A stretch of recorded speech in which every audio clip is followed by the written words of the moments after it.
Sir జమిలీ election bill పార్లమెంట్లో ప్రవేశపెట్టారు. అదేమో జాయింట్ యాక్షన్ పార్లమెంటరీ కమిటీకి వెళ్ళిపోయింది, జేపీసీకి. అది పాస్ అయ్యే అవకాశం ఉందంటారా? నా దృష్టిలో అయితే జమిలీ ఎన్నికలు బిల్లు చాలా క్లిష్టతరమైనది ఇప్పుడు ప్రస్తుతానికి. ఎందుకంటే 2/3 మెజారిటీ కావాలి ఆ బిల్ పాస్ కావడానికి. ఇప్పుడున్న మెజారిటీ ప్రకారం అయితే బీజేపీకి 240 ఉన్నాయి. వాళ్ళ సంకీర్ణ ప్రభుత్వం అలయన్స్తో సహా కలిపితే 293 ఉన్నాయి. కాబట్టి చాలా కష్టమే అవుతుంది. ఇప్పుడున్న పరిస్థితుల్లో జమిలీ బిల్ అనేది పాస్ అవ్వడం అనేది అసాధ్యం. అంటే న్యూట్రల్ పార్టీలు కూడా కొన్ని ఉన్నాయి కదా, అవి కూడా మద్దతు తెలుపుతున్నాయి కదా. న్యూట్రల్ పార్టీలు అంటే ఉన్నాయి, కొంత వైఎస్ఆర్సీపీ మద్దతు తెలుపుతూ ఉంది. ఇంకా కేసీఆర్ స్టాండ్ ఏంటో కూడా తెలియదు. సో కొన్ని పార్టీలు న్యూట్రల్ పార్టీలు మద్దతు తెలుపుతున్నాయి. కారణం ఏంటంటే ఇప్పుడు వైఎస్ఆర్సీపీ ఉంది, వాళ్ళకి ఎప్పుడెప్పుడు ఎలక్షన్లు కావాలని చూస్తున్నారు వాళ్ళు కూడా. అంటే ఎలక్షన్లు కావాల్సిన వాళ్ళు అందరూ సపోర్ట్ తెలిపే అవకాశం ఉందంటారా? ఖచ్చితంగా ఉంది. ఎందుకంటే మామూలుగా ఎలక్షన్లు అనేది చాలా ఇంపార్టెంట్. ఇప్పుడు వైఎస్ఆర్సీపీ ఉంది, వాళ్ళకి ఎలక్షన్లు డూ ఆర్ డై లాగా అయిపోయింది. నెక్స్ట్ 2029 దాకా వాళ్ళు వెయిట్ చేసే ఇదిలో లేరు. అయినా కూడా బిల్ పాస్ అయినా కూడా ఒక సెక్షన్ యాడ్ చేస్తున్నారు, 2029లోనే ఎలక్షన్లు ఉంటాయి అని చెప్పున్నారు. మోస్ట్లీ అన్ని రాష్ట్రాలకు కలిపి ఒకేసారి పెడతారేమో. ఒకవేళ దగ్గరగా వచ్చిన రాష్ట్రాలు తెలంగాణ, గుజరాత్ అలాంటి రాష్ట్రాలు ఉన్నా కూడా ఒక 6 నెలల పాటు రాష్ట్రపతి పాలన పెట్టేసి ఒకేసారి నా అంచనా ప్రకారం 2029లో పెట్టొచ్చు అని నా ఊహ.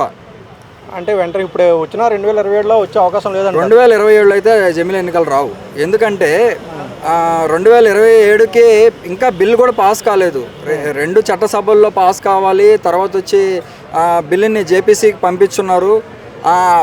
అప్రూవల్స్ తీసుకున్న తర్వాత ఆల్మోస్ట్ 32 పార్టీలని వాళ్ళు జేపీసీలో యాడ్ చేశారు. అదంతా ప్రాసెస్ రావడానికి 2-3 సంవత్సరాలు పడుతుంది కనీసం. రాజ్యసభలో బిల్ పాస్ కావాలి, తర్వాత వచ్చి లోక్సభలో పాస్ కావాలి. సుప్రీంకోర్టులో న్యాయ సమీక్ష కూడా చాలా ఇంపార్టెంట్ జమిలీ ఎన్నికల్లో. సో సుప్రీంకోర్టు కూడా వెళ్తారు వీళ్ళు. చాలా పార్టీలు ఉన్నారు ఇప్పటికీ వెళ్ళే. కాంగ్రెస్, తృణమూల్ కాంగ్రెస్, ఎన్సీపీ, శరద్ పవార్ ఎన్సీపీ, ఇట్లాంటి పార్టీలన్నీ కూడా జమిలీ ఎన్నికలు వ్యతిరేకంగా ఉన్నాయి. ప్రధానంగా జమిలీ ఎన్నికలు ఎందుకు వద్దంటున్నారంటే ఇది ప్రాంతీయ పార్టీలకి పెను సవాలుగా మారిపోతూ ఉంది.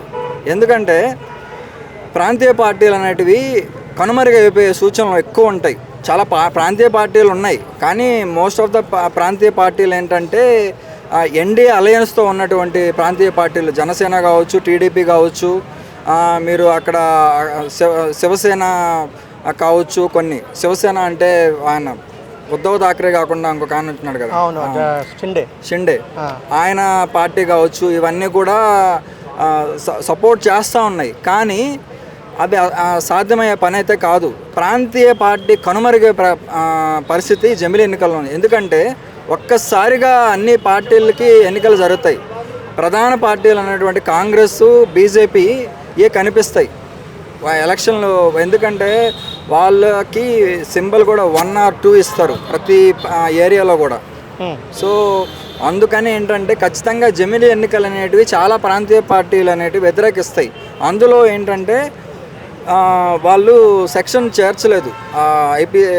కొన్ని సెక్షన్స్లో ఏంటంటే రూల్స్లో ప్రకారం ఏంటంటే కింద స్థాయిలో ఇప్పుడు రాష్ట్రానికి అత్యవసరంగా ఎలక్షన్స్ వచ్చాయి, అప్పుడు ఏంటి అనేది కూడా వాళ్ళు చెప్పలేదు.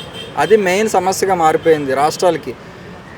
కేవలం కేంద్రం పెత్తనం ఎక్కువైపోద్ది ఈ జమిలీ ఎన్నికల వల్ల. ఇప్పుడు రాష్ట్రాల ఏమన్నా క్వశ్చన్ చేయాలన్నా కూడా చాలా కష్టమైపోద్ది. ఇప్పుడు ఉదాహరణకి ప్రాంతీయ పార్టీలు ఉన్నాయి, బీజేపీ కానీ కాంగ్రెస్ కానీ.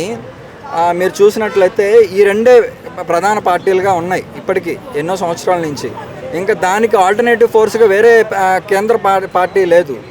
సో ఎవరైనా ఎలక్షన్లకు వెళితే జనరల్గా వచ్చి ఒక అసెంబ్లీకి ఒక ఓటు ప్రాంతీయ పార్టీకి వేస్తే ఎంపీల బలంకి బీజేపీకు, కాంగ్రెస్కి వేస్తారు. చాలా స్టేట్లో ఇప్పుడు అది ఉంది. సో ఏంటంటే ఎంపీల బలం అనేది పార్లమెంట్లో తగ్గిపోతుంది. సో అది